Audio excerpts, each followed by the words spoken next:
वहाँ से आया हूँ, वहाँ जाना है ऊपर।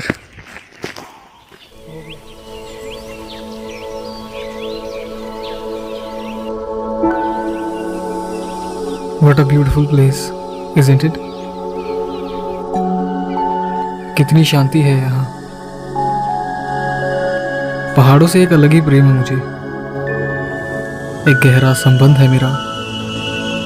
ये देवभूमि, जहाँ की ऊंची ऊंची पर्वत श्रृंखलाओं में कहीं एक जगह छोटा सा घर है मेरा,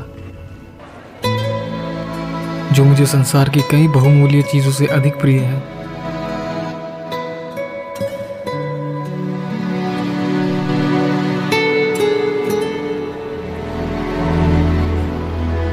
दिल्ली से यहाँ तक का सफ़र आसान नहीं था मेरे लिए, कभी नहीं होता।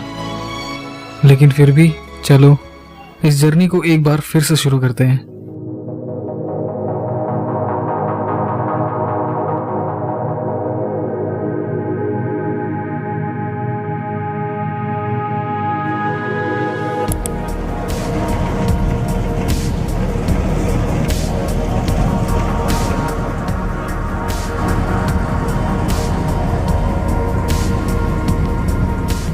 हम जब भी अपनी लाइफ में कोई काम पहली बार करने जा रहे होते हैं, तब हमें थोड़ी नर्वसनेस और एक्साइटमेंट होती है।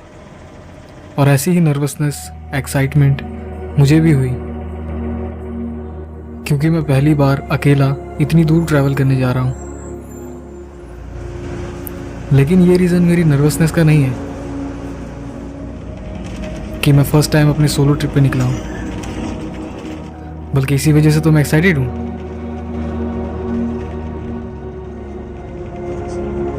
बात यह है कि मुझे मोशन सिकनेस है, और पहाड़ों के वो घुमावदार रास्ते जितने मनमोहक होते हैं, उतने ही सर चकरा देने वाले भी। इसीलिए आज तक जब भी मुझे या परिवार में किसी को भी किसी तरह की कोई लंबी यात्रा पर जाना होता है, तब हम रात का सफ़र चुनते हैं, ताकि दिन के ट्रैफिक में उलझे बिना हम कम से कम टाइम में ज़्यादा लंबी दूरी तय कर पाएँ, और रात में मोशन सिकनेस भी नहीं होती।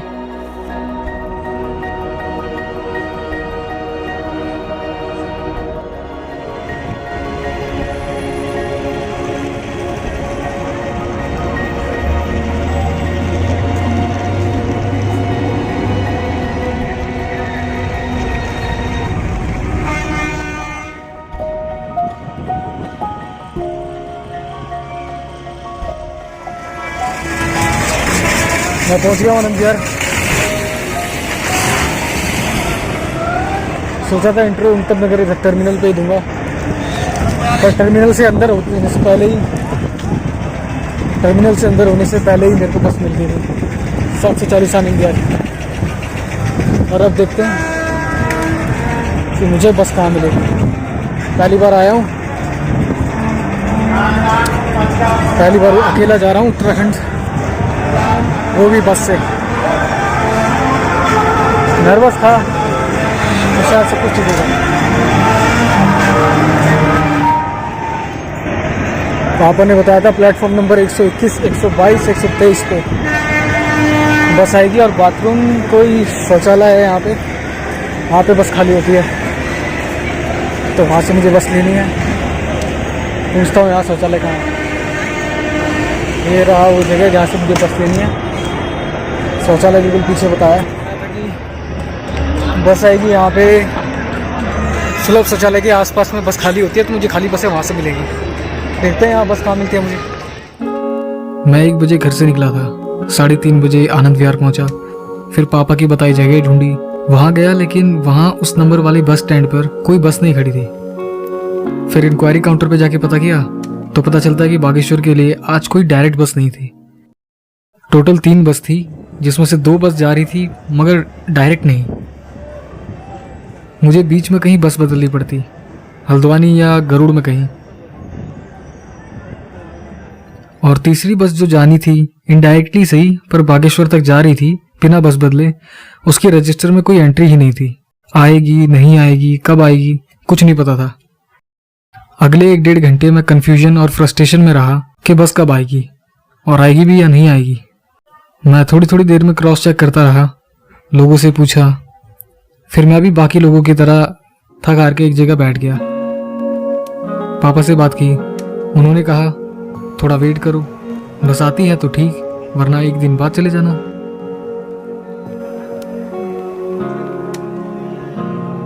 वहीं बैठे बैठे मैंने रियलाइज़ किया कि मैं पूरे 10 साल के बाद आनंद विहार आया हूँ और बस से ट्रैवल करने जा रहा हूँ। लास्ट 2013 में मैं परिवार के साथ आनंद विहार से बस से उत्तराखंड गया था। फिर भी ऐसा लग रहा है जैसे कुछ दिन पहले की ही तो बात है। शायद समय के साथ सब कुछ बदल गया है, लेकिन ये जगह नहीं बदली। यहाँ की वाइब आज भी बिल्कुल वैसी ही है।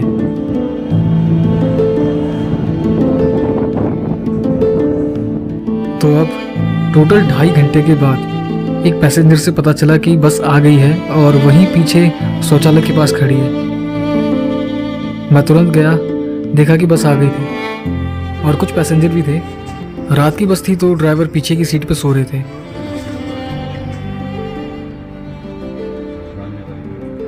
फिर 6:30 बजे मैंने टिकट ली। 8 बजे की बस थी तो मैं थोड़ी देर बस में बैठा रहा, फिर मैं बाहर चला गया। 1 घंटा बस वहीं खड़ी रही। 8 बजे की बस थी तो 7:40 के आसपास बस अपने स्टैंड पे जाके खड़ी हो जाती है लोडेड पैसेंजर्स के साथ। बचपन में कद काठी छोटी होने की वजह से ये जगह कितनी बड़ी लगती थी और शाम होने के बाद तो सारी बसें एक ही जैसी लगती थी। पता ही नहीं चलता था कि जाना कहाँ है।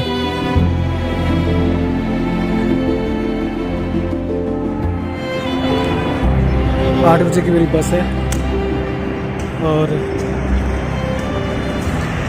जैसे कि दिख रहा है काफ़ी टाइम हो गया है, लेकिन थोड़ा टाइम और रह गया। ठंड पड़ती जा रही है।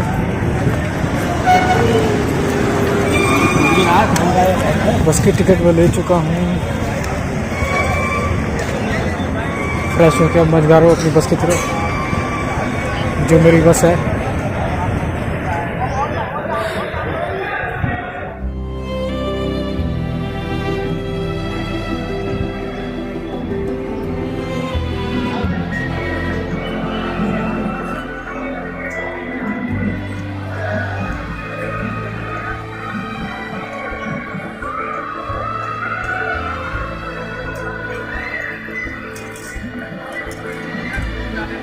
हम जब भी ऐसी किसी जर्नी पर जाते हैं, स्पेशली जब गांव के लिए निकलते हैं, तब कुछ जगह कुछ रास्ते ऐसे होते हैं जहां हमें कुछ जानी पहचानी सी महक आती है और हम उस जगह उस रास्ते को उसकी महक उसकी वाइब से पहचानते हैं।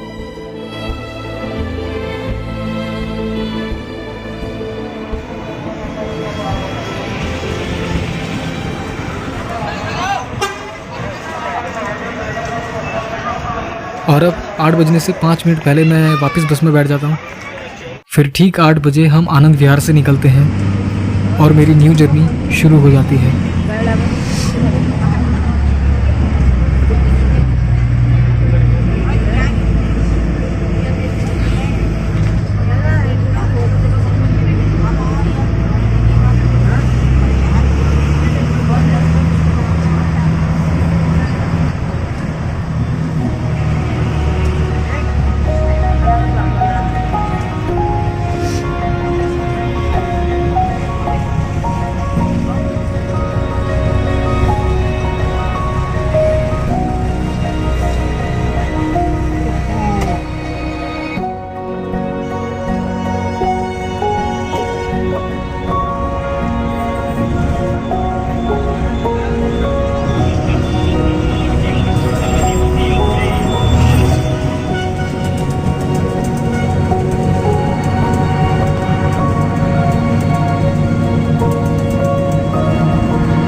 हम 10 बजे हापुड़ पहुंचते हैं। बस एक ढाबे पे रुकती है। भूख भी लग रही थी तो फटाफट फ्रेश होके मैं खाना खाता हूँ, फिर थोड़ा बाहर टहलता हूँ। वैसे जब भूख लगी हो और खाना थोड़ी देर से मिले तो उसका स्वाद 10 गुना बढ़ जाता है।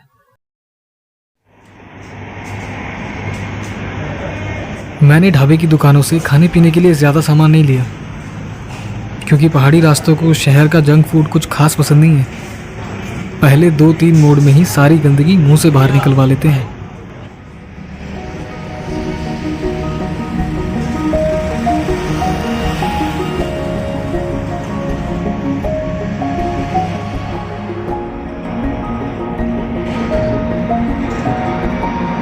कुछ देर बाद हम हापुड़ से चल दिए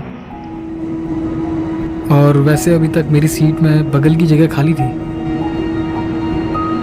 लेकिन फिर कुछ घंटे बाद लगभग मेरी एज का ही एक यात्री मेरे बगल में बैठ जाता है। बस हाईवे पे है, काफ़ी टाइम भी हो गया था और मैं भी थोड़ा थक चुका था, तो हाईवे के रास्तों को, गुजरती गाड़ियों को देखते देखते मैं सो गया।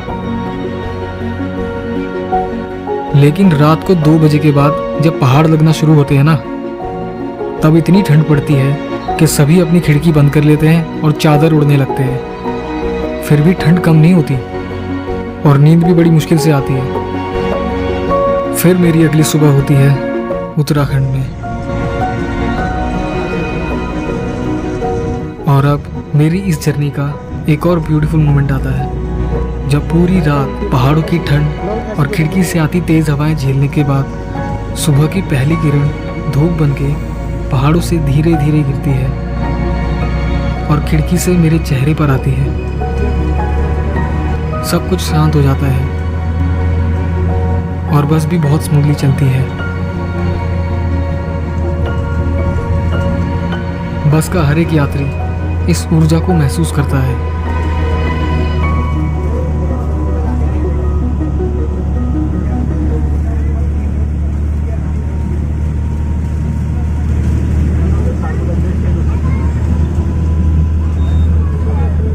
और तभी मेरे साथ के को पैसेंजर से भी मेरी बात होती है। पता चला कि भाई को सिर्फ अल्मोड़ा तक ही जाना था, पोस्ट ऑफिस से कुछ सर्टिफिकेट्स लेने के लिए।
तेरी भी बनाता हूँ मैं।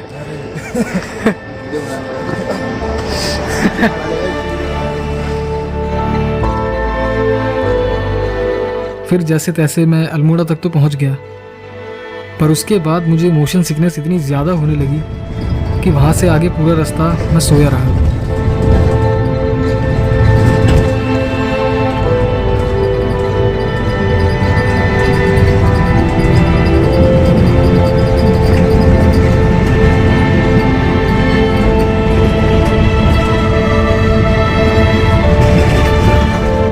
और फिर ऑलमोस्ट 24 घंटे के कंटिन्यूस ट्रैवल के बाद फाइनली मैं पहुंच गया अपनी देवभूमि, अपने गांव। पहुंच गया हूँ मैं अपने घर। अब थोड़ा उस बिल्कुल वो ऊपर की तरफ जाना है, काफ़ी चढ़ाई है। वहाँ कोई काम कर रहा है। सुनने में लग रहा है कितना पास है, पर वो ऊपर एकदम टॉप में जाना है मुझे हाइकिंग करते हुए।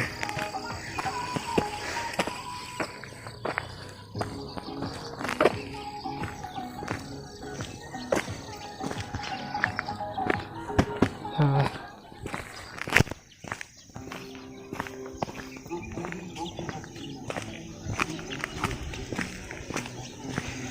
रास्ते पे ऐसे फूल होते हैं कि क्या बताऊं।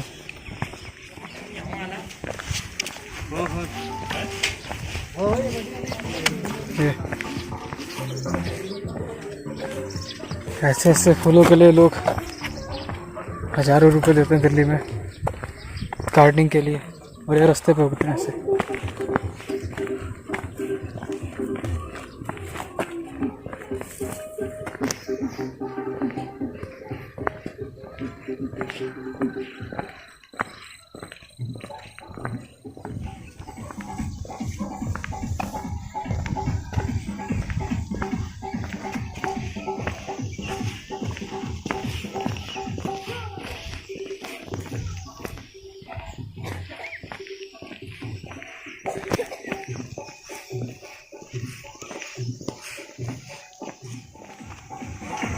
ये देखो लाइन बाय लाइन क्या फूल लगे हैं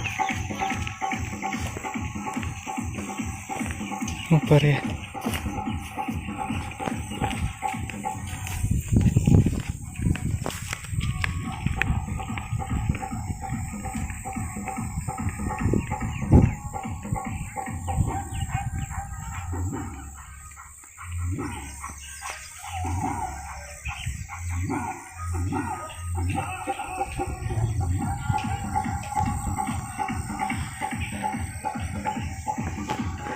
अब ये वो थोड़ा एक नहर है जो मेरे घर के जाने के रास्ते में पड़ती है।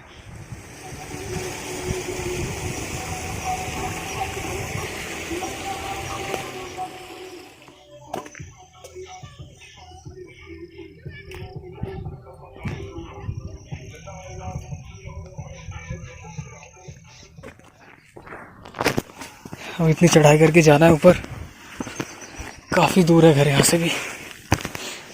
हाँ, वहाँ से आया हूँ,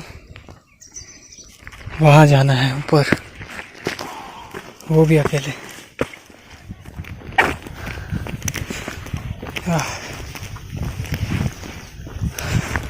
कितने टाइम के बाद, 2 साल के बाद ऐसे खेत देख रहा हूँ। और ये रास्ते, एंजॉय द व्यूज।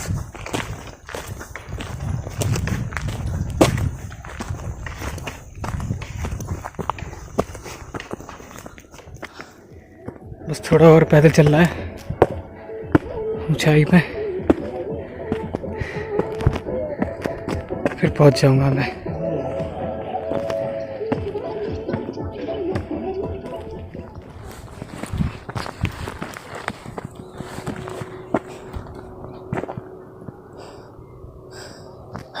ये नज़ारा, एक खूबसूरत नज़ारा। मेरी सांस फूल रही है, पर चढ़ना तो है ही।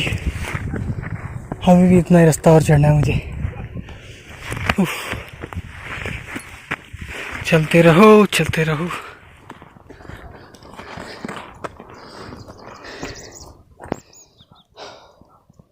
सो ब्यूटीफुल, इतनी शांति।